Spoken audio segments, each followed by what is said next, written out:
quand on parle du quatrième temple, icyambere iyo tuvuze ku ngoro ya kane il faut tout de suite comprendre le temple du millénium.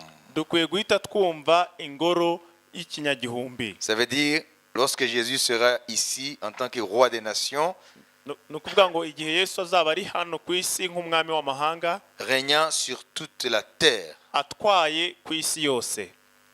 Qui croit? Ninde ubyizera? Qui croit que Jésus régnera? Ninde wizera ko Yesu azatwara? Et qui ne croit pas? Ninde se utabyizera? Même Satan le sait. Na Satani ubwe Les arabizi. démons le savent. Abadayimoni barabizi. Jésus régnera Yesu azatwara. à partir de Jérusalem Uhereye Yerusalemu jusqu'aux extrémités de la terre. kugeza ku mpera z'isi yose. Jésus régnera Yesu azatwara. de Jérusalem Uhereye Yerusalemu jusqu'aux extrémités de la terre. kugeza ku mpera z'isi yose. Vous savez, tous les démons, quel que soit le lieu géographique de leur activité, craignent le nom de Jésus. Murabizi amadayimoni aho yababarizwa hose akarere yababarizwamo kose atinya izina rya Yesu. Pourquoi? Kubera iki? Parce que c'est le Seigneur de la création. Kuko ni umwami w'ibyaremwe byose. Si tu vas en Chine, Ugiye mu Bushinwa tu peux chasser les démons en Kinyarwanda, les démons chinois. ushobora kwirukana abadayimoni b'abashinwa mu Kinyarwanda. Et les démons ne te diront pas, mais on ne sait pas de quoi tu parles. Kandi abadayimoni ntabwo bazavuga ngo ntabwo twumva ururimi uvuga. Tu vas les voir commencer à trembler. Uzatangira kubabona bahinda umushyitsi. Qui a compris? Ninde wabisobanukiwe? Un Chinois rempli Saint-Esprit, Umushinwa wuzuye umwuka wera il peut chasser des bazis rwandais. ashobora kwirukana abazimu hano mu Rwanda En chinois, mu Gishinwa, et les démons partent. hanyuma abadayimoni bagahunga. Parce que dans le monde spirituel, Kuko mu isi y'umwuka Jésus règne. Yesu aratwara, Il est roi. ni umwami. Tu as compris? Mwabyumvise? Ce sont des hommes parce qu'il y a cette puissance d'égarement de Satan, Abantu nibo kubera umwuka w'ubuyobe wa Satani ne savent pas, batazi ko ce que c'est l'évangile, icyo ari cyo ubutumwa bwiza, que c'est Dieu le Créateur qui s'est incarné ko ari Imana rurema yambaye umubiri sous le nom de Jésus de Nazareth. mu izina rya Yesu Kristo w'i Nazareti. Vous comprenez? Murabyumva? Donc, tout au long de cet enseignement sur le quatrième temple, Rero muri izi nyigisho zo kuvuga ku ngoro ya kane, c'est là où vous comprendrez la dimension planétaire du règne de Jésus. niho muzumva neza ubugari bwo gutwara kwa Yesu ku isi. Ça veut dire la dimension de la planète. Ni ukuvuga ngo Ça veut dire le royaume de Jésus va s'incarner ici, sur toute la planète. ubwami bwa Yesu buzaba buri hano ku isi yose. Amen. Amen. Mais sa royauté ne se limite pas seulement à la terre. Ariko ubwami bwe ntabwo burangirira hano ku isi gusa, Parce qu'il est Seigneur du ciel et de la terre. kuko ni umwami w'ijuru n'isi. Il n'y a pas de reine du ciel. Nta mwamikazi w'ijuru, Il n'y en a pas. nta ubaho, nta uriho umwamikazi Parce qu'il y w'ijuru. a certaines personnes qui adorent la reine du ciel. Kuko hari abantu baramya umwamikazi w'ijuru. Vous voyez? Murabibona? Il n'y a que le roi du ciel et de la terre. Hari gusa umwami w'ijuru n'isi. Parce que je vais vous donner un petit renseignement, une petite lumière sur le culte de la reine du ciel. Kuko ndaza kubaha, Tout de suite là. ngiye kubaha inyigisho none ahangaha umwamikazi w'ijuru. Ngiye kubamurikira gatoya Ce amasobanuro. culte a commencé depuis longtemps. Uko kuramwa k'umwamikazi w'ijuru kwatangiye kera cyane. Ce culte a comme berceau l'ancienne Babylone. Kwakomotse muri Babuloni ya kera. Plus de 2 millénaires avant. Hashize imyaka ibihumbi 2 isaga. Vous savez, quand on parle ici du culte de la reine du ciel, ce n'est pas seulement un culte qui se limitait à Babylone en tant que puissance mondiale du 7e siècle avant Jésus. Ni ukuvuga ngo iyo tuvuga gusengwa k'umwamikazi w'ijuru ntabwo gusa tuba tuvuga i Babuloni, ubutware bwa Babuloni bwabayeho ibinyejana 7 imbere ya Yesu. Ça, vous le savez déjà. ibyo murabizi. Le royaume de Babylone. Ubwami bwa Babuloni Hein? Qui a déporté Juda? bwajyanye Yuda mu bunyage, Qui a détruit le premier temple bwasenye ingoro ya mbere construit par le roi Salomon, yari yarubatswe n'umwami Salomoni, fils de David. umwana wa Dawidi. Non, ici, le culte de la reine du ciel Hano gusengwa cyangwa kuramwa k'umwamikazi w'ijuru s'étendait sur toute la Mésopotamie. Quand on parle de la Mésopotamie, ça veut dire c'est à partir de l'Irak, vous montez l'Iran, vous montez jusqu'au bord de la Turquie. byakorekerwaga muri kariya gace ka Iraki, Irani, ukazamuka ukagera kuri za Turkiya. Toute la région qui est entre les deux fleuves, le fleuve Euphrate et le fleuve Tigre. Ako gace kose kari hagati y'uruzi rwa Efrate n'uruzi rwa Tigre. Il y a une grande plaine là de milliers, beaucoup de kilomètres carrés. C'est un grand espace. Ça veut dire il y a le fleuve Euphrate, Ni ukuvuga ngo hari uruzi rwa Efrate, il y a le fleuve Tigre. hari n'uruzi rwa Tigre. Donc, Rero le culte de la reine du ciel gusenga umwamikazi w'ijuru date de cette époque-là dans la région de la Mésopotamie. bwatangiriye muri kariya gace k'uburasirazuba bwo hagati. Mésopotamie, retenez, Mésopotamie c'est la région entre l'Euphrate et le Tigre. Ako gace kari hagati y'uruzi rwa Efrate n'uruzi rwa Tigre. Vous comprenez? Murabyumva? Aujourd'hui, c'est le nord de l'Irak, l'ouest de l'Iran et l'est de la Turquie. Uyu munsi ni amajyaruguru ya Iraq, Si vous prenez la carte géographique. uramutse ubirebeye ku isi nuko bimeze. Voilà, donc le culte de la reine du ciel Rero gusenga umwamikazi w'ijuru a comme berceau la Mésopotamie. Ça veut dire la région entre le Tigre et l'Euphrate. kwatangiriye muri kariya gace kari hagati y'uruzi rwa Tigre n'urwa Efrate, Avec le mythe d'une certaine Sémiramis. byatangiranye n'imigani y'uwitwaga Semiramis. Sémiramis, Uwo Semiramis avec son fils Nimrod, n'umuhungu we Nimurode ils ont donné aussi naissance au mythe de l'enfant divin niho que une certaine église qualifie de Jésus aujourd'hui. havuye indi Donc il y a migani. le culte de la reine du ciel et le culte de l'enfant divin. Ni ukuvuga ngo hari ugusenga umwamikazi w'ijuru, hari no gusenga umwana ufite ubumana cyangwa se umwana Ça w'Imana. veut dire l'enfant qui est né de Sémiramis avec Nimrod. Ni ukuvuga ngo umwana wavutse kuri Semiramis na Nimurode. Voilà. Maintenant, je suis en train de parler de la reine du ciel. Ubu ngubu ndi kuvuga ku mwamikazi Ils ont w'ijuru. commencé à adorer la reine du ciel. Batangiye gusenga umwamikazi w'ijuru. Et ils donnaient des offrandes à la reine du ciel. Kandi bamuhaga amaturo kuri uwo mwamikazi w'ijuru. En fait, il n'y a pas de reine du ciel. C'est une principauté spirituelle. Mu by'ukuri nta mwamikazi w'ijuru uriho, ahubwo ni igikomangoma cyo mu mwuka. Et ce culte de la Mésopotamie, et plus tard qui est devenu très puissant dans l'ancienne Babylone, a été exporté même en Israël. Rero uko gusengwa kwakomotse muri kariya gace ka Mesopotamiya ndetse na Babuloni kwaje no kuza muri Isiraheli. Quand tu lis le livre de Jérémie, Iyo usomye igitabo cya Yeremiya, Dieu condamne le culte de la reine du ciel. Imana icira Ça iteka. veut dire que en Israël, il y avait des adorateurs de la reine du ciel. Ni ukuvuga ngo no muri Isiraheli hari abantu baramya cyangwa basenga umwamikazi w'ijuru. C'est dans Jérémie. Ibyo biri muri Yeremiya. Vous voyez? Murabibona? Parce qu'ils étaient tombés dans l'idolâtrie. Kuko bari baratangiye gusenga ibigirwamana. Et quand Rome a embrassé la religion chrétienne, Cyangwa se igihe Roma yahindukaga la Rome païenne est devenue chrétienne, entre guillemets. Roma yari y'abapagani yahindutse iya gikristo niba ariko twavuga. Ça veut dire lorsque la religion chrétienne est devenue la religion de l'État, Ni ukuvuga ngo igihe idini rya la religion gikristo officielle de Rome, idini rya gikristo ryahindutse idini rya leta y'abaroma.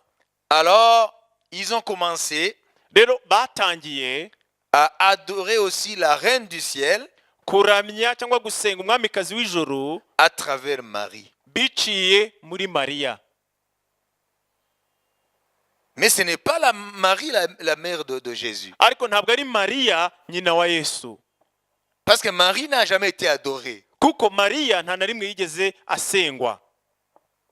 Parce que dans la chambre haute, Kuko muri kiriya cyumba cyo hejuru, acte 2, ibyakozwe n'umwa kabiri, lorsque Jésus a dit, igihe Yesu yavugaga ngo demeurez à Jérusalem ngo mugume i Yerusalemu jusqu'à ce que vous receviez kugeza aho la muzakirira promesse isezerano. du Père, ça veut dire le Saint-Esprit. Ni ukuvuga ngo umwuka wera.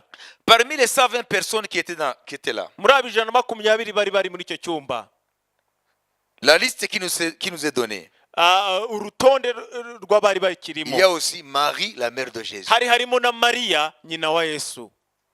C'est-à-dire Marie aussi était en train d'adorer avec les pierres celui qui fut son fils. Ni ukuvuga ngo Mariya yari arimo arasengana na ba Petero uriya nyine wabaye umwana we. Parce qu'elle avait compris plus tard Kuko yari yarasobanukiwe nyuma qu'elle n'a été qu'un instrument, ko yabaye we igikoresho gusa, mais que Jésus, ariko ko Yesu il était son Dieu. ari Imana ye. Vous comprenez? Murabyumva? Et voilà, cette religion-là de Rome Rero iryo dini ryaho i Roma a transposé le culte de la reine du ciel, ryahinduye kuriya kuramwa ko gusengwa k'umwamikazi w'ijuru, transposé à la personne de Marie, babyitirira Mariya que c'était la reine du ciel. ko ari we mwamikazi w'ijuru. Mais c'est le culte là de Babylone. Ariko byakomotse i Babuloni. Il n'y a pas véritablement de reine du ciel. Mu by'ukuri nta mwamikazi w'ijuru ubaho. C'est Jésus qui est le roi du ciel et de la terre. Ni Yesu wenyine niwe mwami w'ijuru n'isi. Si tu appelles la reine du ciel, c'est un démon qui vient. Nuhamagara umwamikazi w'ijuru ni umudayimoni uza. Parce qu'il n'y en a pas. Kuko ntawe uhari. C'est Jésus qui est le roi du ciel et de la terre. Yesu niwe mwami w'ijuru n'isi wenyine. Et ça bouscule maintenant ta religion. Noneho ndibaza ko ndi gukora. Mais qu'est-ce que ça veut dire Matthieu 28, 17, 18, 19, 20? Prenons 18. Matayo 17, 28 kuva kuri 17 kumanura. Lorsque Jésus dit, tout pouvoir m'a été donné Yesu aravuga ngo ubutware bwose narabuhawe dans le ciel mu ijuru et sur la terre. no mu isi. Vous voyez, il n'y a pas de reine du ciel. Murabona nta mwamikazi w'ijuru waho. Lisons dans Matthieu 28. Reka tubisome 17. muri Matayo 28:17 na 18. Bamubonye baramupfukamira, ariko bamwe barashidikanya. Nuko Yesu arabegera avugana nabo ati, nahawe ubutware bwose bwo mu ijuru no mu isi. Nuko mugende muhindure abantu bo mu mahanga yose abigishwa, mubabatiza mu izina rya Data wa twese n'Umwana n'Umwuka wera, mubigisha kwitondera ibyo nababwiye byose, kandi dore ndi kumwe namwe iminsi yose kugeza ku mperuka y'isi. Amen. Qu'est-ce que vous avez compris là? Aho gaho se mubashije gukuramo iki? Qui a pouvoir dans le ciel? Ninde ufite ubutware mu ijuru? C'est Jésus. Ni Yesu. Donc tu n'as pas besoin d'aller chercher la reine du ciel. Rero ntabwo ukwiye kujya gushaka umwamikazi w'ijuru. C'est Jésus qui est le roi du ciel Ni Yesu niwe mwami w'ijuru et de la terre. kandi niwe mwami w'isi. C'est Jésus qui règne sur les galaxies. Ni Yesu utegeka isanzure ryose. C'est Jésus qui règne sur les planètes. Ni Yesu utegeka amasi atandukanye. C'est Jésus qui règne partout. Ni Yesu utwara hose. Donc c'était le diable Rero ni Satani qui avait donné aux hommes wahaye abantu cette idolâtrie uko kuramya ibigirwamana pour les perdre. kugira ngo abayobye. Il n'y a pas de reine du ciel. Nta mwamikazi w'ijuru ubaho. Il n'y a que le roi du ciel et de la terre. Hari gusa umwami w'ijuru n'isi. C'est Jésus-Christ. Ni Yesu Kristo. Tout pouvoir m'a été donné Ubutware bwose narabuhawe dans le ciel mu ijuru et sur la terre. no mu isi. Vous comprenez? Murabyumva? Donc, tout au long de l'enseignement sur le quatrième temple, Rero uko nzakomeza kwigisha ku nyigisho z'ingoro ya kane, là nous comprendrons aho ngaho tuzasobanukirwa ko la dimension du règne de Jésus, le règne terrestre de Jésus. tuzasobanukirwa gutwara kwa Yesu hano ku isi.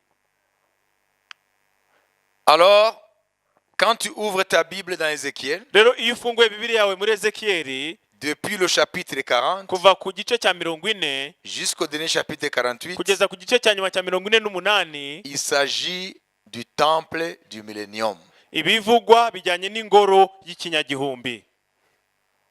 Aujourd'hui, uyu munsi vous êtes déjà informés mwarangije kumenya à propos de ces trois temples. ku bijyanye n'ingoro eshatu. Le premier a été construit par Salomon, ingoro ya mbere yubatswe na Salomoni, ok? sibyo? Détruit par Nebuchadnezzar, son armée. irimburwa na Nebukadnezari n'ingabo ze, Ça veut dire Babylone. ni ukuvuga ngo ni Babuloni. Le deuxième temple ingoro ya kabiri a été construit par les exilés de Babylone, yubatswe ceux qui sont revenus de l'exil. n'abavuye mu bunyage b'i Babuloni. Ils ont reconstruit le deuxième temple. nibo bubatse ingoro ya kabiri.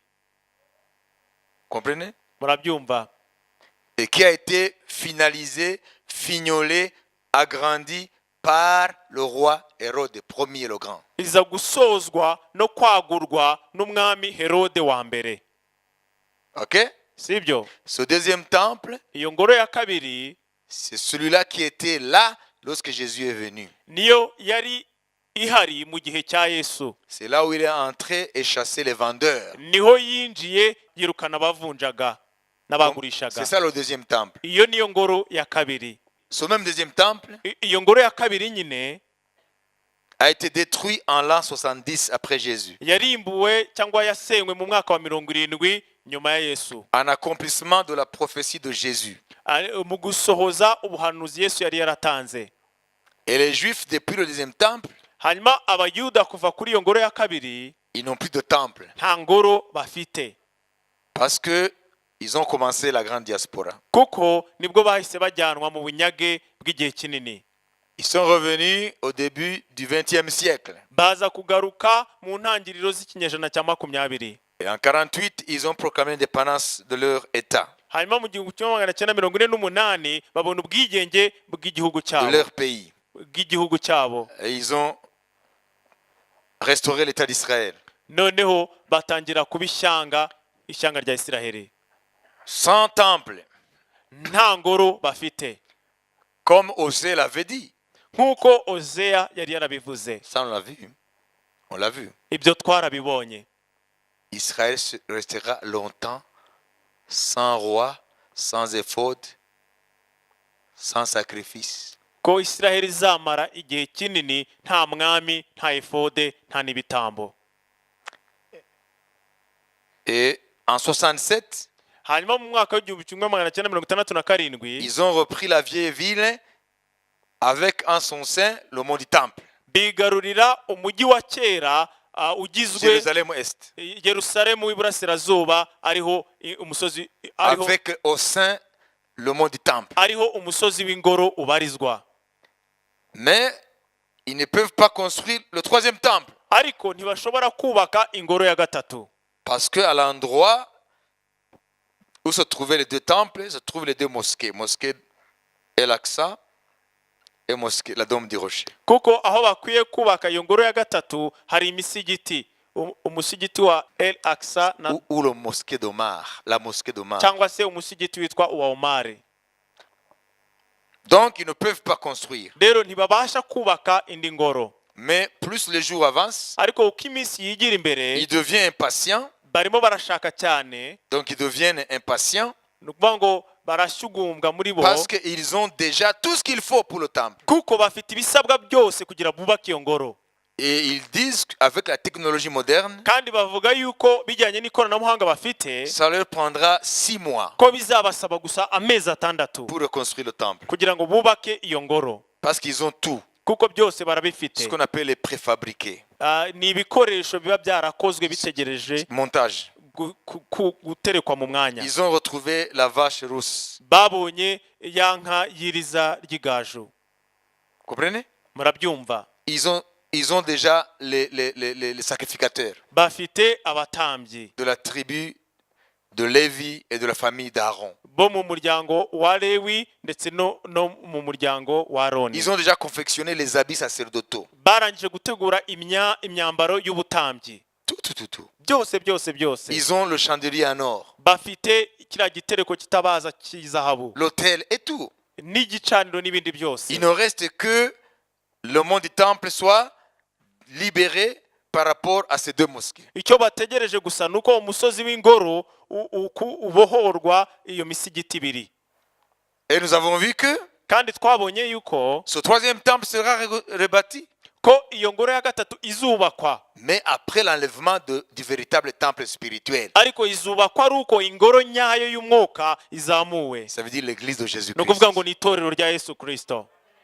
Et l'église de Jésus-Christ Kandi itorero rya Yesu Kristo sera enlevée en un clin d'œil. rizazamurwa mu kanya nk'ako guhumbya. Et après, le chemin sera ouvert Hanyuma inzira izaba ifunguwe pour reconstruire le troisième temple. yo kubaka ingoro ya gatatu. Mais ce troisième temple Ariko iyo ngoro ya gatatu ne va durer que 7 ans. izamara gusa imyaka 7. Parce qu'après, à la fin Kuko nyuma y'iyo myaka de cette période de 7 ans, y'iyo myaka 7 Jésus va revenir Yesu azagaruka nanone et il posera ses pieds sur le mont des Oliviers, akandagire ku musozi wa Elayono qui est à 1 kilomètre de Jérusalem. uri mu kilometero kimwe cy'i Yerusalemu. Et Zacharie prophétise, Hanyuma Zakariya agahanura ko il prédit qu'il y aura un grand tremblement de terre. avuga ko hazaba umutingito ukomeye, Celui qui avait frappé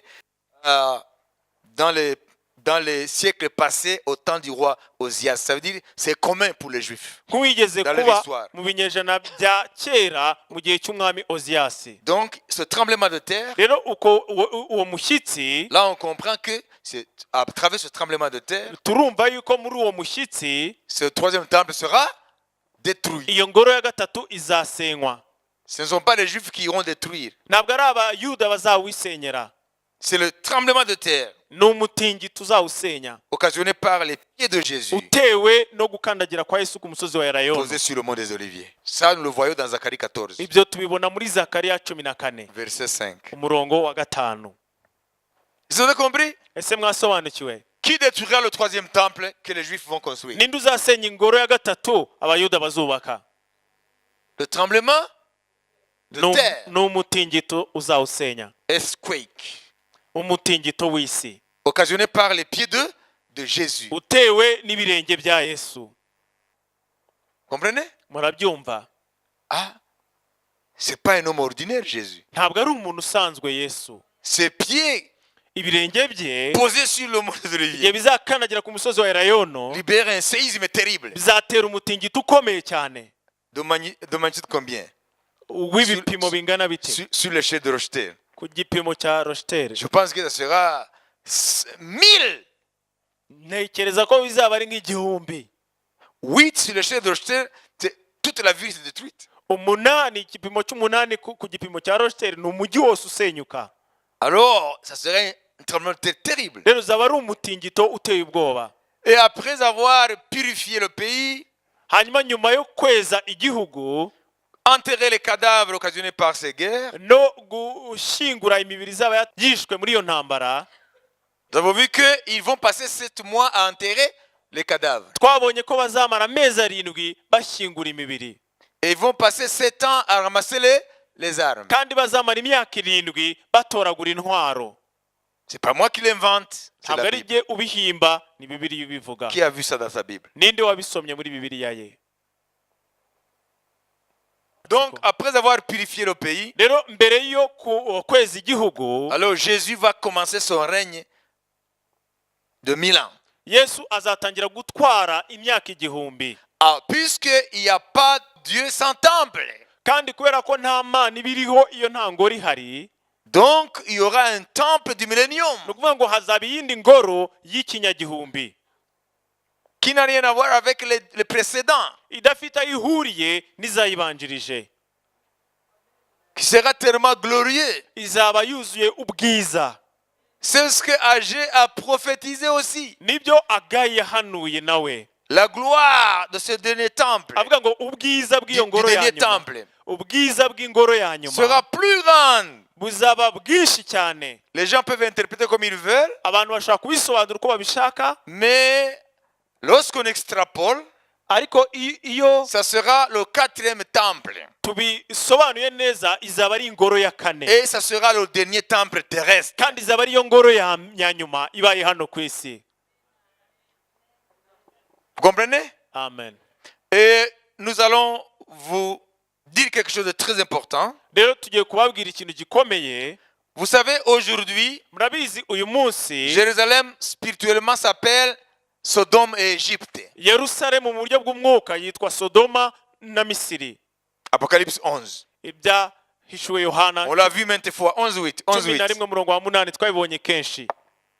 intumbi zabo zizarambarara mu nzira nyabagendwa yo mu mudugudu munini ari wo witwa Isodomu no muri Egiputa mu mvugo y'umwuka ari naho umwami wabo yabambwe. Amen. Nous savons que Jésus a été crucifié à Jérusalem. Murabizi neza ko Yesu yabambiwe i Yerusalemu. Spirituellement, Mu buryo bw'umwuka Jérusalem, Yerusalemu aux yeux de Dieu, mu maso y'Imana Dieu la voit comme Sodome et Égypte. Imana ibona nka Sodoma na Egiputa. Quand on parle de Sodome, c'est l'impureté, l'impudicité. Iyo tuvuga Sodoma tuvuga ibitejejwe ubusambanye. Et quand on parle de l'Égypte, on parle de la servitude et aussi de l'idolâtrie. Twavuga Egiputa tukaba tuvuga uburetwa ndetse no kuramya ibigirwamana. C'est pourquoi quand tu vas à Jérusalem aujourd'hui, Niyo mpamvu iyo ugiye Yerusalemu uyu munsi tu te croirais être à Paris ou à New York. ushobora kwibwira kuri Paris cyangwa New York. Les mêmes péchés sont là. Ibyaha bibera hariya naho birahabera.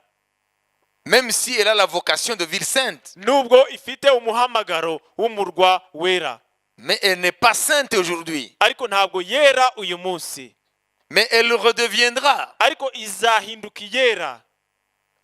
Lorsque Jésus sera à Jérusalem, Igihe Yesu azaba ari i Yerusalemu, assis sur son trône, yicaye ku ntebe y'ubutware ye, comme roi de la terre, nk'umutware w'isi yose. Jérusalem changera de nom Yerusalemu izahindurirwa izina. et ne sera plus comme appelé Sodome et Égypte. Ntabwo izongera kwitwa Sodoma na Egiputa. Ézéchiel, à la fin de la description du 4e temple, Ezekiyeli asoza mu kuvuga kuri iyo ngoro ya kane, le dernier verset, umurongo wa nyuma, les derniers mots amagambo ye ya nyuma du livre d'Ézéchiel, y'igitabo cya il Ezekiyeli révèle le nom de Jérusalem à l'époque du millénium. avuga izina Yerusalemu Durant le izaharwa millénium. mu gihe cy'ikinyagihumbi, Le millénium de Jésus. imyaka igihumbi Yesu azatwara hano ku isi. Jérusalem sera appelé Jéhovah Shammah. Yerusalemu izaba yitwa Jehova Shama. L'Éternel est présent. Uwiteka ari kumwe nabo. Lisons le dernier verset. Reka dusome umurongo wa nyuma.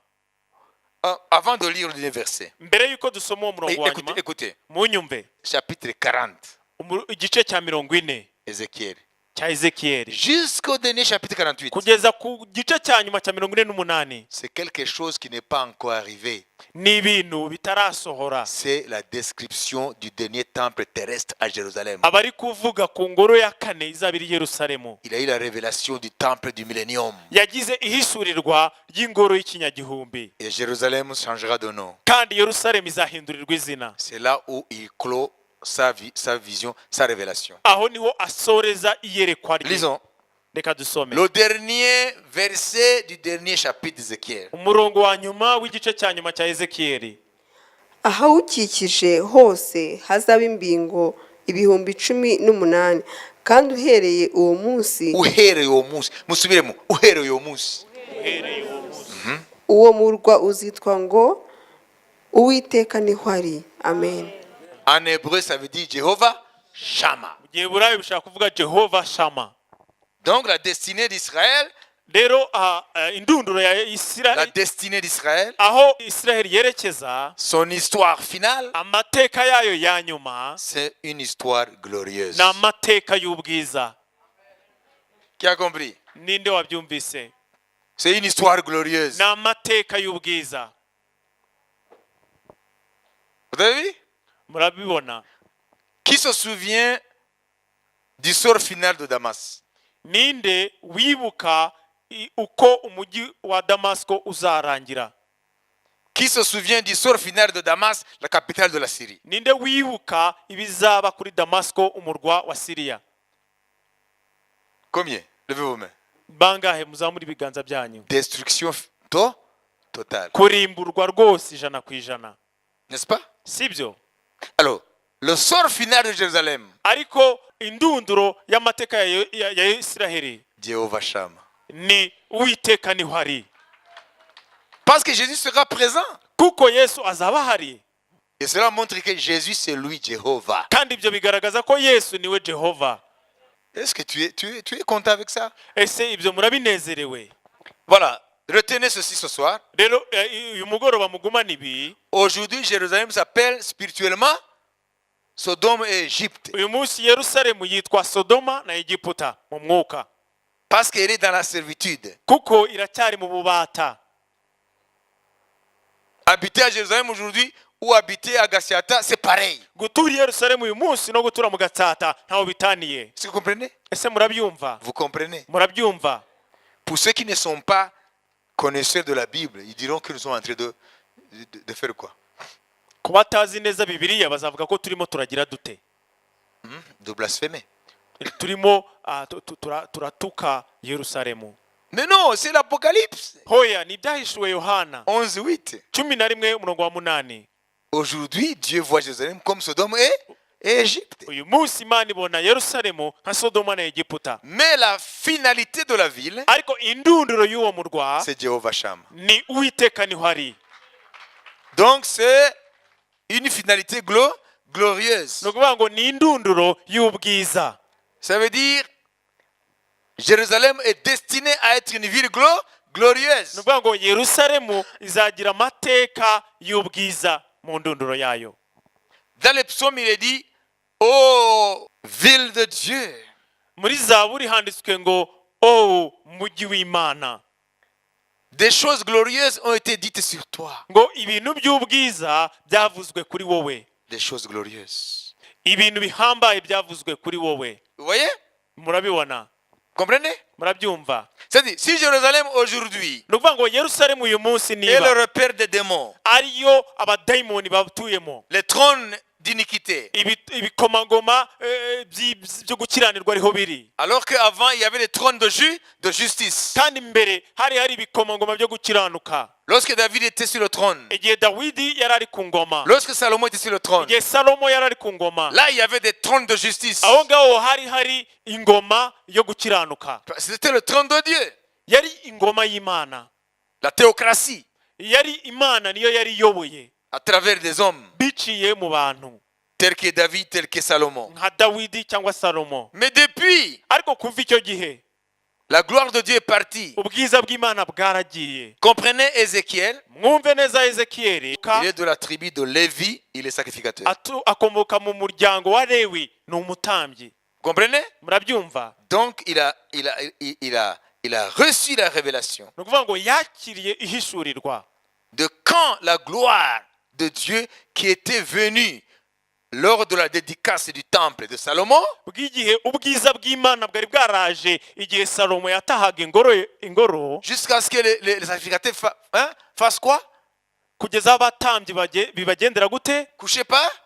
Par terre? Bikubita hasi Parce qu'ils ont vu la gloire venir. kuko babonye ubwiza buza. N'est-ce pas? Sibyo? Lors de la dédicace du premier temple, Igihe batahaga ingoro ya mbere, Dieu est venu dans la gloire. Imana yaje mu bwiza. Alors Ézéchiel Hanyuma Ezekiyeli révèle ahishura ko le moment où la gloire est partie igihe ubwiza bwagiye et la direction qu'elle a prise pour partir. naho bwaciye bugenda, Ézéchiel a révélé. Ezekiyeli yarabivuze.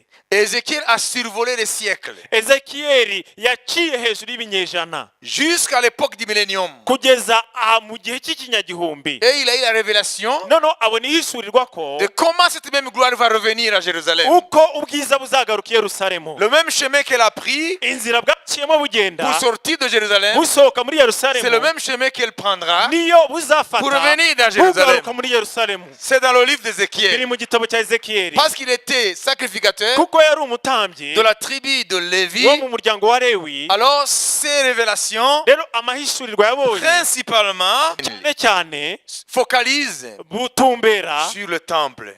ku ngoro. Parce qu'il était quoi? Kuko yari iki? Sacrificateur. Yari umutambyi. Par vocation. Yari umutambyi w'umuhamagaro. Amen. Amen. Et il est devenu prophète dans l'exil. Noneho aza guhinduka umuhanuzi mu bunyage. Et son livre, ses messages. Rero igitabo cye ni ubu Parce que les anciens d'Israël venaient chez lui à la maison, s'asseoir devant lui pour boire des paroles d'espérance. kuko Abisirayeli bazaga mu nzu ye kugira ngo bagaburirwe amagambo y'ibyiringiro. Ceux qui sont âgés comme moi, hein, oisés, vous vous souvenez là des chansons de Boney M. abakuze Les nkanjye Boney M. muribuka indirimbo zo bitwa Bonnie. By the river of Babylon, when we sat down. Vous vous souvenez? ngo ku ruzi rwa Babuloni iyo twicaraga. Ça veut dire que, hein, ils étaient en train de chanter le psaume. ni ukuvuga ngo babaga bari kuririmba za zaburi Quand les Juifs se souvenaient du temple, iyo abayuda de leur bibukaga temple, ingoro yabo de Jérusalem, bakibuka Yerusalemu, ils étaient au bord du fleuve à Babylone. C'est le fleuve quoi? C'est le fleuve Ephrate. babaga bari ku ruzi rw'i Babuloni n'uruzi rwa Efurate. Et ils pleuraient. noneho bakarira, Ils menaient deuil sur le temple détruit et la ville. bakagira ikiriyo ku murwa wabo wasenywe. Donc les Boney M chantaient la parole de Dieu. rero ba Boniyemu baririmbaga ijambo ry'Imana. Vous comprenez? murabyumva? C'était des Noirs américains. bari C'était une abirabura. équipe de chanteurs Noirs américains. Il y avait un garçon, un mec avec des filles là. bari yari umwirabura w'umunyamerika yabaga ari kumwe n'abakobwa baririmbana. Vous comprenez? Donc ils chantaient cela. ni ukuvuga ngo nibyo yaririmbaga. Vous comprenez? Alors les anciens d'Israël venaient chez Ézéchiel rero abakuru bo muri Isiraheli bazaga kwa Ezekiyeli pour recevoir réconfort, kugira ngo bahumurizwe, pour qu'il plante de nouveau en eux l'espérance. kugira ngo atere muri bo nanone ibyiringiro, L'espérance de retourner à Sion, ibyiringiro byo kugaruka i Siyoni, qui ne vont pas finir dans le tombeau de Babylone. ko batazasoreza mu mva y'i Babuloni, Qu'il y a de l'espérance pour le peuple. ko hari ibyiringiro ku bwoko bwabo. Alors Ézéchiel recevait la révélation rero Ezekiyeli akakira iyerekwa que le peuple à la fin des temps ihishurirwa ko ubwoko bwe mu bihe bya nyuma ne sera plus dans l'exil, butazaba buri mu bunyage, ni à Babylone, ni dans d'autres pays. butari i Babuloni cyangwa mu bindi bihugu, Que Dieu les ramènera dans Sion. ko Imana izabagarura i Siyoni, Ils vont revisiter les hauteurs de Sion. ko bazongera kuba i Siyoni,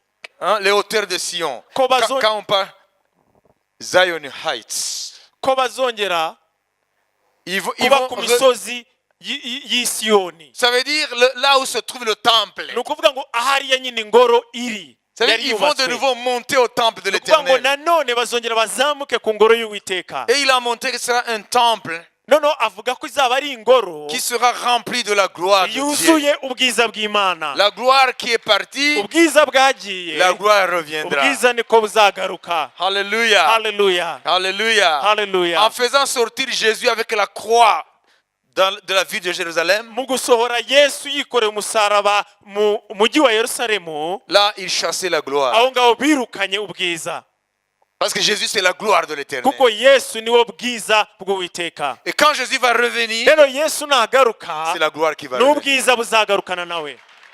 Alléluia. Haleluya. Et voilà pourquoi la ville sera appelée Jéhovah Shammah. niyo mpamvu umurwa uzitwa Jehova Shama. Ça, c'est la finalité de la ville de Jérusalem. izo ni iyo izaba indunduro y'umurwa wa Yerusalemu. C'est la destinée de cette ville. nicyo uhamagariwe niho uzasoreza. Elle souffre aujourd'hui uyu munsi urababajwe, de la servitude, iri mu bubata, mais elle souffre avec espérance. ariko ubabaranye ibyiringiro, Parce que Psaume dit que des choses glorieuses ont été dites sur toi. kuko zaburi ivuga ngo ibihambaye byayivuzweho. Toi aussi, enfant de Dieu, nawe mwana w'Imana, peut-être que tu es en train de souffrir dans les conditions que toi seul ou Dieu connaît. wenda uri kubabazwa mu bintu wowe ubwawe uzi cyangwa Imana izi. Peut-être que tu souffres dans ta chair, wenda umubiri wawe uri kukubabaza, ou tu vis des conditions difficiles, cyangwa se uri guca mu bintu bikugoye, où tu rencontres des problèmes insolubles, aho uhura n'ibibazo bidafitiwe ibisubizo, des situations insolites, ugaca mu bintu bizarres, bitangaje bizarres, utumva bigoye, que tu arrives sur le point de perdre espoir. ukaba ugeze aho wumva utakaje ibyiringiro. Mais souviens-toi, ariko wibuke ko si tu es enfant de Dieu, niba ko kuri umwana w'Imana, il y a des choses glorieuses que l'Esprit a dit sur toi. hari iby'ubwiza umwuka yavuze kuri wowe. Ta destinée, ejo hawe hazaza c'est une destinée glorieuse. hazaba araheza huzuye ubwiza. Sois réconforté par ces paroles. rero uhumurizwe n'ayo magambo. Des choses glorieuses Iby'ubwiza ont été dites sur cette ville-là. byavuzwe kuri uriya murwa, La ville de Jérusalem terrestre. umurwa wa Yerusalemu wo ku isi. C'est pour cela qu'elle souffre, hein, Niyo mpamvu babazwa mais avec espérance ariko ufite ibyiringiro qu'elle sera libérée un jour, kuzabohorwa umunsi umwe, qu'elle connaîtra la gloire du roi. muzinjira mu bwiza bw'umwami. Toi aussi, Nawe souffre en Christ ubabare muri Kristo avec l'espérance ufite ibyiringiro que les choses glorieuses kw'iby'ubwiza qui ont été dites sur toi byavuzwe kuri en wowe tant qu'enfant de Dieu, nk'umwana w'Imana elles s'accompliront certainement. bizasohora nta Ta kabuza. destinée Ejo hawe hazaza est une destinée glorieuse. ni ejo haze h'ubwiza. Dans le nom de Mu Jésus, izina rya ne Yesu perds pas espoir. ntutakaze ibyiringiro. Non, Hoya fixe tes regards tumbera sur celui qui a fait la promesse. kuri uriya wasezeranye, Son nom s'appelle fidèle. yitwa umwizerwa. Dis Amen. Amen. Qu'est-ce qui fait la différence entre Jérusalem, Paris, New York, Tokyo Ese niki gitandukanya Yerusalemu, Paris, New York na Tokyo et d'autres grandes villes, n'indi mijyi ikomeye, d'autres grands mégapoles? n'indi mijyi ihambaye ituyemo n'abantu benshi cyane? C'est que ces villes-là, Nuko iyo mijyi Dieu n'a rien dit sur elles. Imana ntacyo yayivuzeho, Mais Jérusalem ariko Yerusalemu a des promesses. ifite amasezerano. C'est ça la différence Iryo ni ryo tandukaniro entre toi hagati et yawe les autres. n'abandi bose. Toi, tu as des promesses. Wowe ufite amasezerano, C'est Dieu qui a parlé. ni Imana yavuze. Alléluia. Haleluya. Alors ne cède pas à la pression des problèmes d'aujourd'hui. Rero ibibazo by'iki gihe ntibigutsikamire, Ne cède pas à cette pression. ntutsindagirwe n'ibibazo by'iki gihe, Mais rebondis dans la foi. ahubwo usimbuke mu kwizera. Laisse parler l'espérance. Reka ibyiringiro aba ari byo bivuga, Laisse parler l'espérance reka ibyiringiro aba ari byo bivuga sur les problèmes d'aujourd'hui. ku bibazo by'iki gihe.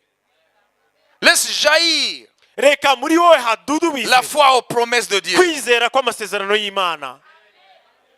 Voilà pourquoi la Bible dit, ô ville de Dieu, Niyo mpamvu iyo urivuga ngo o mujyi w'Imana, que des choses glorieuses ibitangaje ont été dites sur toi. byavuzwe kuri wowe. Celui qui a des paroles Ufite amagambo que Dieu a déposées en lui, Imana yashyize muri we il n'est pas comme les autres. ntabwo ameze nk'abandi. Même s'il souffre, Nubwo yababazwa, même s'il passe dans la pauvreté, nubwo yaca mu bukene, dans la maladie, mu burwayi, dans des situations qui semblent sans issue. mu bintu bimeze nk'ibidafitiwe umuti, Mais parce que Dieu a dit des choses ariko kuko Imana yavuze sur sa vie, ku buzima bwe, elles s'accompliront certainement. bizasohora nta kabuza. Makofi kwa Bwana. Amashyi menshi ku mwami. Prends Jérusalem comme ta référence propre. Rero ufate Yerusalemu nk'urufatiro rwawe. Alléluia. Haleluya. Je veux que chacun se tourne à celui qui est à côté de lui dise les mêmes choses que l'Esprit a dites sur Jérusalem. Ndifuza ko buri wese areba mugenzi we amubwira iby'umwuka yavuze kuri Yerusalemu. Psaume 87, Zaburi ya 97, versets 1 à 2, 3, mais nous allons confesser le verset 3. uwo umurongo wa mbere kugeza ku wa gatatu, ariko turaturirana umurongo wa gatatu. Écoutez. Mwumve. L'Esprit veut mettre les paroles dans ta bouche que tu vas dire à celui avec toi. Umwuka arashaka gushyira amagambo mu kanwa kawe ubwira uwo mwegeranye. Et ce que vous allez vous dire les uns les autres, Kandi ibyo muri bubwirane ça va prendre corps. Ça va prendre forme. biri busohore. Lis. Écoutons d'abord. Reka tubanze twumve. urufatiro yashyizeho ruri ku misozi yera, uwiteka akunda amarembo y'i Siyoni. Sion, c'est l'autre nom de Jérusalem. Siyoni niryo zina rindi rya Yerusalemu. Akayarutisha ubuturo bwose bw'abayakobo. Wa rurembo rw'Imana we, uvugwaho iby'icyubahiro. Amen. Comprenez? Murabyumva? Mais la Bible en français dit que des choses glorieuses ont été dites sur toi. Bibiliya mu Gifaransa ivuga ko Ngo n'amagambo y'Imana yavuzwe kuri ya murwa, Imana ivugaho binyuze mu bahanuzi, ivugaho soma zaburi zingahe zivuga kuri Yerusalemu, ubwiza bwa Yerusalemu, abahanuzi, sibyo? Iby'umwuka yagiye avuga kuri ya murwa hose, n'amagambo menshi. None umwuka ariho arabwira Yerusalemu, kuko Yerusalemu ifite amatwi, n'ubuzima bwawe bufite amatwi. Icyo nshaka gukosora hariya ngo ngo ibintu bihambaye, c'est ça que ça dit là, chose glorieuse. Et ibyicu apana uvugwa, c'est dans le passé. Wavuzweho iby'icyubahiro. Vous voyez? Nivuga ngo ni ibintu byavuzweho byuko Yerusalemu izarangiza amateka yayo, ko ari ibintu by'icyubahiro. Vous comprenez? Aba ari byo ubwira mugenzi wawe. Que des choses glorieuses ont été dites sur toi. Prends courage. Dieu est fidèle. Il va accomplir ce qu'il a dit. Ta destinée est glorieuse. Imana niyo kwizerwa izasohora ibyo yavuze ku buzima bwawe. Ta destinée est glorieuse. Ejo hawe hazaza ni heza. Ta destinée est glorieuse. Ejo hawe hazaza ni heza. Prends courage. Gumana ibyiringiro. Quelle que soit la situation Ibyo waba ucamo byose. que tu traverses, Waba urimo uracamo byose. ce que Dieu a dit sur toi Ibyo Imana yavuze kuri wowe est plus importante bifite agaciro que tes sentiments et ta situation présente. kuruta amarangamutima yawe n'ibyo uri gucamo ubu ngubu. Dieu accomplira certainement Imana izasohora nta kabuza ce qu'il a dit sur ta vie. ibyo yavuze ku buzima bwawe. Hallelujah. Alléluia. Amen. C'est ce qu'on appelle Ibyo nibyo bita être un peuple prophétique. kuba ubwoko bw'abahanuzi. Mwebwe barababeshye kubera kutigishwa, baba bazi ko umuhanuzi ni yari mu gasiyata muri cya cyumba bagenda bagatega umutwi ati ndakubona. Non, la Bible dit nous sommes par vocation un peuple prophétique. Bibiri ivuga ko dufite umuhamagaro wo kuba ubwoko bw'abahanuzi. Ibyo muvuga Imana irabirema. Amen. Amen. Donc chaque fois, Rero buri gihe il faut te mettre à la place de Jérusalem. ukwiye kwishyira mu mwanya wa Yerusalemu. Et tu confesses sur ta vie, Ukatura ku buzima bwawe et sur tes frères et sœurs, nuko wabwe bene so ou sur ta famille. cyangwa se umuryango wawe. Tu confesses le psaume 87:3. Ukatura Zaburi 87 umurongo wa 3. Vos enfants, Ngo abana abanyamanyu, vos maris, ceux qui en ont, vos femmes, abagabo banyu ko bafite n'abagore banyu ko bafite, hein, et les fiancés, abafite abo bateganya masculins et féminins. kuzarushakana yaba abagabo cyangwa abagore, abahungu cyangwa abakobwa. Nimba atari imitwe. Si c'est du costaud, Niba ari ibintu bifite ireme si c'est bishikamye, du béton. niba ari ibintu bishikamye bifite ireme. Parce qu'aujourd'hui c'est difficile. Kuko uyu munsi biragoye, On ne sait plus où est la frontière entre le vrai et le faux. ntabwo tuzi umupaka w'iby'ukuri n'ibyipfuye. Quelqu'un peut avoir des rêves seulement, Umuntu ashobora kuba yifitiye inzozi gusa sans fondement. zidafite urufatiro. Mais je dis, il faut bénir les autres par ces paroles. Ariko ndababwiye ngo mukwiye guhana umugisha biciye muri aya magambo. Amen. Amen. Que des choses glorieuses. Ngo iby'ubwiza. Donc il faut prophétiser en regardant dans les yeux. Rero mukwiye guhanura mureba abantu amaso ku maso. Amen. Amen. Parce que quand l'Esprit parlait à Jérusalem, Kuko iyo umwuka yavugaga kuri Yerusalemu, l'Esprit braque ses yeux sur Jérusalem. umwuka yatumberaga umurwa wa Yerusalemu. Donc notre bonheur, Rero umunezero wacu, guhirwa ce qui fait kwacu, notre richesse, ibigize ubutunzi bwacu, ce ne sont pas des choses que nous possédons présentement. ntabwo ari ibintu dufite uyu munsi. C'est la somme de ce que Dieu a dit sur nous. Nibyo Imana yavuze byose mu mwuzuro kuri C'est twebwe. ça notre richesse. Ibyo nibwo butunzi bwacu. Parce que l'argent peut venir et partir. Kuko amafaranga ushobora kuyagira ukayabura. Tu peux avoir des vaches, tu peux avoir des maisons, mais en 2030, tu deviens quelqu'un qui n'a même pas de kambambiri. Ushobora kugira amashyo amazu ariko muri 2030 ukaba udafite na kamambiri. Mais quand tu as ce trésor-là, Ariko iyo ufite ubwo butunzi, des paroles que Dieu a dites sur toi, amagambo Imana yavuze kuri wowe, ça alors, ayo ngayo rero, ça c'est la véritable richesse ayo nibwo butunzi nyabwo qui résiste à l'épreuve du temps. buzaca mu bihe byose. Alléluia. Hallelujah. Et tu dois te réjouir Ukwiye par kubinezererwa rapport à ça. bijyanye n'ayo magambo. Très important. N'iby'igiciro cyane. Et c'est ça que tu dois léguer à tes enfants. Kandi ibyo nibyo ukwiye kuraga abana bawe. Mais surtout, il faut léguer les paroles Ariko cyane cyane ukwiye kubaraga amagambo prophétiques y'ubuhanuzi que Dieu a dites Imana yavuze sur toi. kuri wowe. par voie de conséquence sur tes descendants. ndetse no kubana n'urubyaro rwawe. Quand Dieu parle de toi, iyo Imana ivuze wowe sur toi, cyangwa kuri wowe, ça inclut tes descendants. biba bikubiyemo n'urubyaro rwawe n'abagukomokaho. Lorsque Dieu parlait à Abraham, iyo Imana yavugaga kuri Aburahamu, il parlait aussi à ses entrailles. yabwiraga n'urubyaro rwe. Comprenez? Murabyumva? Très important. Ni iby'ingenzi cyane.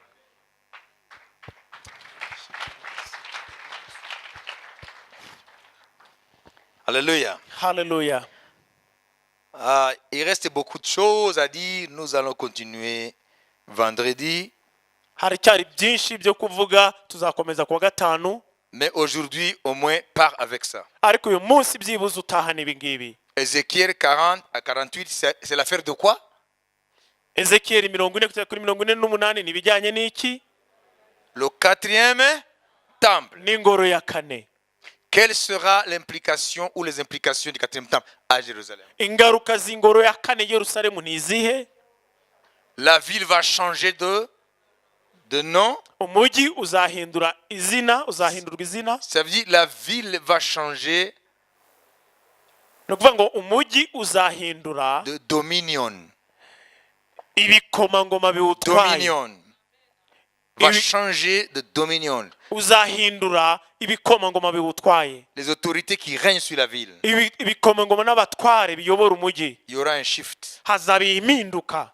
Les trônes d'iniquité Hanyuma ubutware bwo gukiranirwa vont déguerpir buzava mu nzira pour laisser place kugira ngo buhe umwanya au trône de justice. ubutware bwo gukiranuka. Et la ville retrouvera le fondement de son identité. Kandi umujyi uzasubirana akamero kawo. Parce que Jérusalem veut dire, Yerushalayim, ça veut dire fondement de paix. Yerusalemu cyangwa Yerusalemu bivuga urufatiro rw'amahoro. Alors Jésus, c'est lui le prince de paix. Rero Yesu niwe mutware w'amahoro. Parce que Melchisedec était la préfiguration de Jésus. Kuko Melkisedeki yashushanyaga Yesu. C'était le prince de paix et le prince de justice. Yari umutware w'amahoro no gukiranuka. C'est ce qu'on nous dit dans Hébreu. Nibyo batubwira mu Baheburayo. Alors Jésus, Rero Yesu il incarne la justice de Dieu agaragaza gukiranuka kw'Imana et il incarne la paix. kandi agaragaza amahoro. Parce qu'il va régner sur Jérusalem. Kuko azatwara Yerusalemu, Alors Jérusalem va connaître la paix Yerusalemu igira amahoro et la justice. no gukiranuka. C'est ça, la ville va retrouver sa vocation. Ni ukuvuga ngo umujyi uzasubira mu muhamagaro wawo. Mais aujourd'hui, Ariko uyu munsi elle est en train de souffrir. urimo urababazwa, Elle est en train de gémir. urimo urataka. Quand tu lis Romains 8, Iyo usomye Abaroma 8:8, Paul décrit la nature. Pawulo avuga ibyaremwe, avuga ku Il dit byaremwe. que la création soupire. Aravuga ngo ibyaremwe byose biraniha. La création entière soupire. Ibyaremwe byose biraniha En attendant mu gutegereza la délivrance ukubohorwa qui viendra quand? kuzaza ryari Avec la révélation des enfants de Dieu. no guhishurwa kw'abana b'Imana.